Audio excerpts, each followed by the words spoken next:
What's up everyone, welcome to how I edited MOONSLAYER. Unlike with how I edited the Relics of the Past, we're gonna chunk this into individual segments of the video, and not just go straight through the video because of just how much there is to go over. If you haven't seen MOONSLAYER, you should go do that right now, so that you understand what I'm talking about. Otherwise, this will just be a big spoiler for you. As per the end of the community poll that I put up on YouTube, you all have requested that I go over the cubes. It's a scene that you absolutely cannot miss. Now, this scene is composed of 3 main parts, all of which have multiple things going on inside of them, as you can see with this absolute hell of nests here.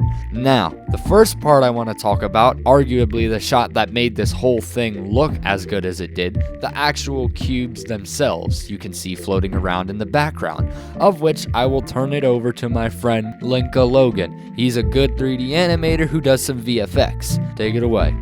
Yo, what's up? It's Logan. So the way I did this VFX shot, we have a bunch of cubes sitting in a big empty room with lights on the bottom and top. And basically, I have keyframes set to like from 1 second to 15 seconds. And it's basically the cubes going up, down, and rotating while the light is shining on them. And it makes them have this cool floaty effect.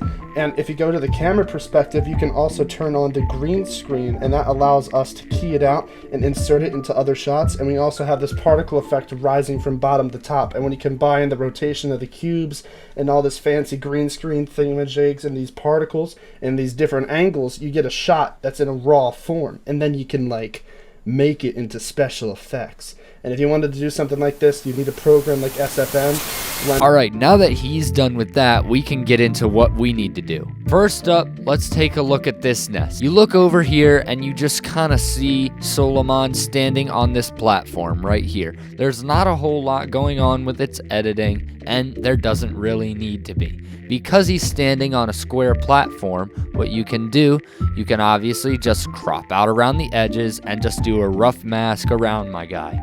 That was definitely the easier part of the edit, so now let's move on to something a little chunkier. Down below that layer, we have a blur layer, which is present in almost every single one of these shots to provide a sense of, I guess, glow and depth to the shot, because we are kind of in a void, but things are still casting light, which is kind of physically impossible, but I don't care, it looks cool. With this shot in the front with the two of us, the way that worked is a little different than that.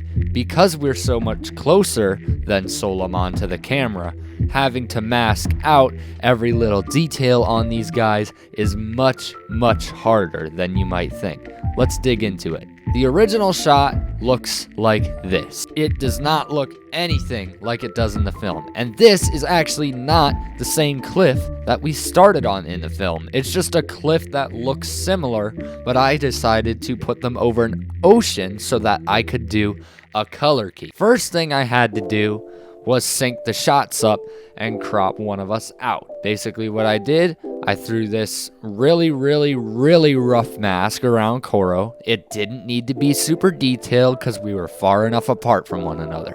I threw that around Koro, and then after that, we went back out. Now to the mask looking thing that makes this whole shot work. These are 2 color keys. You can see them over here. They're each set to a slightly different hue to compensate for different colors of the background. If I disable them, you can see the full shot. It looks something like that because there's Lumetri color on the mask and it's all desaturated, but that's besides the point. Here's how this works.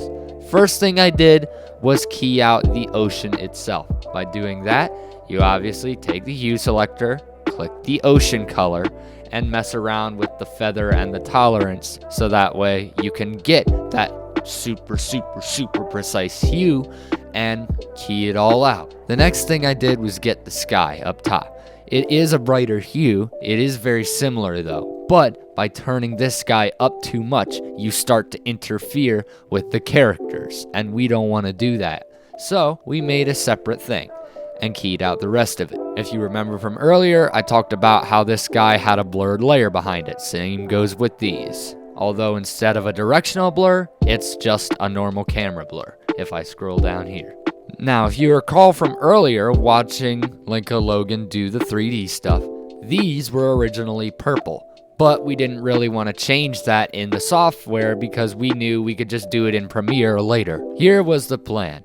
We would take the cubes after they were rendered and change the hue. Literally, that's it. All I had to do was go down into the Lumetri color tab and just slide the hue way down. Then select that hue, which is purple in this case. It looks like yellow, but it's actually purple, and just drag the Luma all the way up. So that way you get that really bright glow. Then what you do after that, you do the same old blurred layer trick, and then you get the cubes. All I did after that, I repeated the shot 3 more times in a separate project. You can see it out here like this. Some elements of the project have a background to them that don't exist in other spots.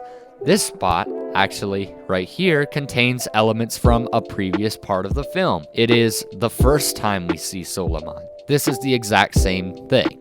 Just paste it on there when it was convenient. Anyway, yeah, that's the cubes. If you want to edit something like this, now you can. Give it a shot.